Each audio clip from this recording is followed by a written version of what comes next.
Hello मित्रों, जय माताजी। केम छो? मजामां मित्रों के मजामां जशो मित्रों। फरीथी एक આપણે આ બ્લોગમાં આજે તમને એ જણાવવાના છીએ કે મિત્રો આપણે કપાસ વાવ્યો છે। કપાસની અંદર એવું થાય છે કે જે કપાસના પાન આવે ને પાન ઉપર ઈયળો પડી છે મિત્રો, અને કપાસના ભેગું આપણે એક વાવેતર કર્યું છે ચોળીનું મિત્રો। તો ચોળીનું વાવેતર કર્યું છે, ચોળીના પાન ઉપર પણ એક જીવાત પડી છે મિત્રો। એ જીવાતને આપણે દૂર કરવાની છે। એ જીવાતને કે જો એ જીવાત આવી રીતે પત્તા ખાઈ જાય છે, તમે જોઈ શકો છો। એ આવી રીતના મિત્રો તમે જોઈ શકો આવા ઘણા બધા પત્તા ખાઈ જાય છે। તમે બધા છોડની અંદર જોઈ શકો છો કે આવી રીતના પત્તા ખાઈ જાય છે આ જીવાત। તમે જોઈ શકો છો આવા પત્તા ખાઈ જાય છે। એક છોડમાં ને ઘણા બધા છોડમાં પત્તા ખાઈ ગઈ છે। તમને બતાવું છું, જો આમાં પત્તું ખાઈ ગઈ છે, આમાં ખાઈ ગઈ છે। અને મિત્રો અમુક તો તમે જોઈ શકો છો કે અમુક છોડ જતા રહે છે। તમે વિડીયોની અંદર હું તમને બતાવીશ, જો મિત્રો આ છોડ જતો રહ્યો છે। આના પાછળનું કારણ એક જ છે, કારણ કે મિત્રો આમાં જીવાત પડી છે। એ જીવાતને દૂર કરવા માટે આપણે આજે તમને ગેમેસર એટલે આપણે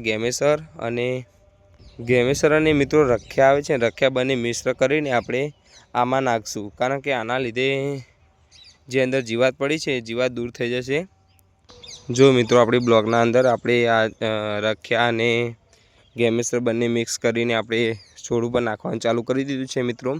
તમને હું વિડીયોની અંદર બતાવીશ, તમે જોઈ શકો છો કે જો આ ઠેક સુધી મિત્રો આવી રીતના નાખી દીધું છે ગેમેસર અને રખ્યા, કારણ કે આના લીધે મિત્રો આ જે જીવાત હોય છે એ ઉપર બેસે નહીં અને પાન પણ ના ખાય અને આપણો પાક બચી જાય મિત્રો, બરાબર ને।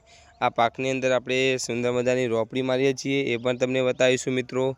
અને જો આના કરતે કોઈ દેશી દવા હોય કે કોઈ દેશી ઉપચાર હોય અને એનાથી આપણો છોડ વિકસિત થતો હોય ને એ છોડની અંદર વિકાસ આવતો હોય મિત્રો કપાસની અંદર, તો પણ જો તમને ખબર હોય તો કોમેન્ટ કરજો, લાઈક કરો, શેર કરો, સપોર્ટ કરો। અને જો મિત્રો તમને ખબર હોય તો અમને જણાવો કે મિત્રો આવું કરવાથી છોડની અંદર પ્રગતિ થશે, છોડ મોટો થશે। તો આવી રીતના આપણે બનાવી દીધો છે ભૂક્કો। જો મિત્રો આવી રીતના અમે બનાવી દીધો છે ભૂક્કો। આ છે ગેમેસર અને રખ્યા, આ બંને આપણે આવી રીતે આપીએ છીએ છોડને, એ પણ તમને બતાવી દઈશું મિત્રો। તમે જોઈ શકો છો આવી રીતે આપણે આપી દઈએ છીએ। એ દેખો આવી રીતે આપણે છોડને આપતા જઈશું, એના હિસાબે ઉપર છોડના ઉપર રખ્યા અને ગેમેસર બંને નાખવાથી કોઈ જીવાત રહેશે નહીં મિત્રો, બરાબર। એના લીધે જીવાત છે, જીવાત મિત્રો દૂર થશે અને જીવાતથી આપણો છોડ બચી જશે તો એ વિકસિત થશે અને એનો વિકાસ સારી રીતે થશે, તો કપાસ સારો થશે મિત્રો। જો અત્યારે કપાસ નાનો છે પણ એના અંદર રોપડી કાઢવાનું કામ ચાલુ છે। તમે જોઈ શકો છો સામે મારા પપ્પા અને મારો ભાઈ બંને રોપડી કાઢી રહ્યા છે। રોપડી એટલે કે મિત્રો અમારે તો રોપડી જ કહે છે, તમારે શું કહે છે તો મને ખબર નથી મિત્રો, પણ કોમેન્ટ કરજો, બરાબર। જો આપણે પહેલાં ટ્રેક્ટરથી રોપ મરાવવાનો હતો, પણ ટ્રેક્ટરથી પછી આપણે મરાવીશું। પહેલાં આપણે એક સાઈડ મરચાં અને એક સાઈડ કપાસ બંને વાવેલું છે મિત્રો, તો આપણે બંને મકા તમને બતાવીશું। જો આપણે ટ્રેક્ટરથી રોપ ઘટાડવા જઈએ ને તો મિત્રો એક મકા કપાસનો રોપ તો નીકળે, પણ સાઈડમાં રહેલી જે મરચી છે એ મરચી મિત્રો નીકળી જાય, એટલા માટે આપણે હાથેથી જ રોપ કાઢીએ છીએ। તો જો આ છોડ છે, છોડની બંને મકા રોપ કાઢ્યો છે, તમે જોઈ શકો છો। આ એક મકા રોપ કાઢેલો છે અને એની બાજુની મકા પણ મિત્રો રોપ જ કાઢેલો છે। આ બંને રોપ કાઢી અને આ જે વચ્ચે જગ્યા વધે છે એમાં મિત્રો આપણે પાળી કરીને ચારો બનાવવાનો છે, જેનાથી આપણે પિયત કરવા માટે પાણી આપી શકીએ મિત્રો।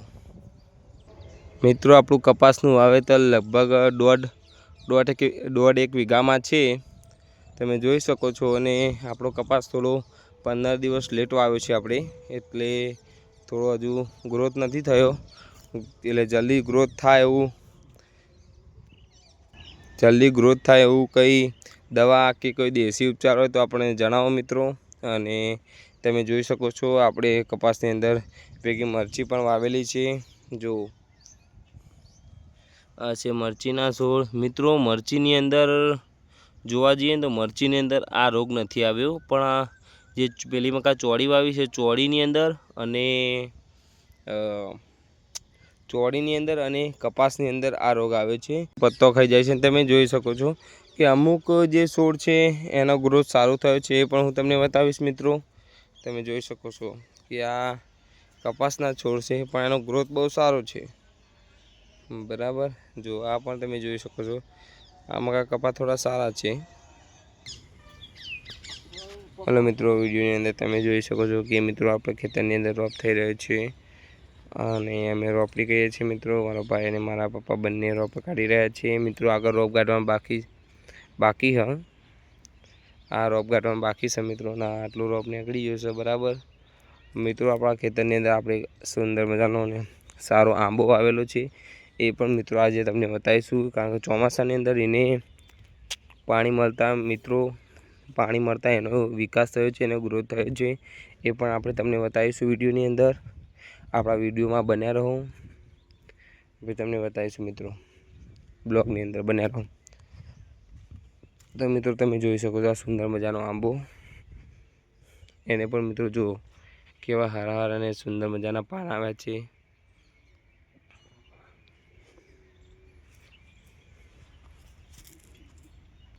મિત્રો આ ચોમાસાની અંદર એનો ગ્રોથ થયો છે, તમે જોઈ શકો છો, સારો અને સુંદર। મિત્રો મારા ભાઈ અને મારા પપ્પા બંને રોપ કાઢી રહ્યા છે, તમને વિડીયોની અંદર હું બતાવીશ ને બતાવું છું। તમે જોઈ શકો છો મારા પપ્પા અને મારા ભાઈ બંને કાઢી રહ્યા છે રોપ। તો મિત્રો આપણે કૃષિ સાથે સંકળાયેલા છીએ, ખેતી સાથે સંકળાયેલા છીએ, એટલે મિત્રો તમને અનાવાર આ વિડીયોમાં આવી માહિતી આપતા રહીએ છીએ મિત્રો। અને જો તમે ખેડૂત હોય અને તમે પણ ખેતી કરતા હોય મિત્રો, જો તમને કપાસના પાકની કોઈ પણ માહિતી હોય તો મિત્રો મને અચૂકથી કોમેન્ટ કરજો, અચૂકથી જણાવજો મિત્રો। જય માતાજી। અને મિત્રો તમને બતાવું આગળ કે હજુ મારે આગળ બાકી છે ગેમેસર અને રખ્યાનો પાવડર નાખવાનો, એ પણ હું તમને બતાવીશ મિત્રો। તમે જોઈ શકો છો સુંદર મજાનું આપણું ચોળીનું વાવેતર અને એની સાથે કપાસનું વાવેતર છે, બંને વાવેતર સાથે કરેલા છે મિત્રો। તમે જોઈ શકો છો આ છે કપાસ, આ છે ચોળી, એવી રીતના એક જ ઓળાની અંદર જો ચોળી છે અને કપાસ છે, એવી રીતે તો આટલાથી સામે સુધી વાવેલું છે મિત્રો। તો મારા બ્લોગમાં બન્યા રહો, હું તમને બતાવીશ કે મિત્રો હું કેવી રીતે રખ્યા અને ગેમેસર નાખું છું, જેથી જીવાત દૂર થઈ શકે। મિત્રો જીવાત દૂર કરવી જરૂરી છે, કારણ કે મિત્રો પાન ખાઈ જાય છે આના। જો મિત્રો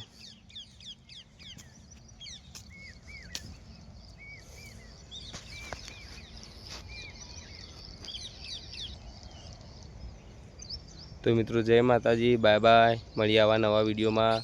અને તમને કોઈ માહિતી હોય કપાસ વિશે તો મને આપતા રહેજો, બરાબર। કેમ છો મિત્રો, મજામાં? જય માતાજી। આપણો આ બ્લોગ અહીંયા સમાપ્ત કરીએ છીએ, આવા નવા બ્લોગમાં, ત્યાં સુધી બાય બાય મિત્રો।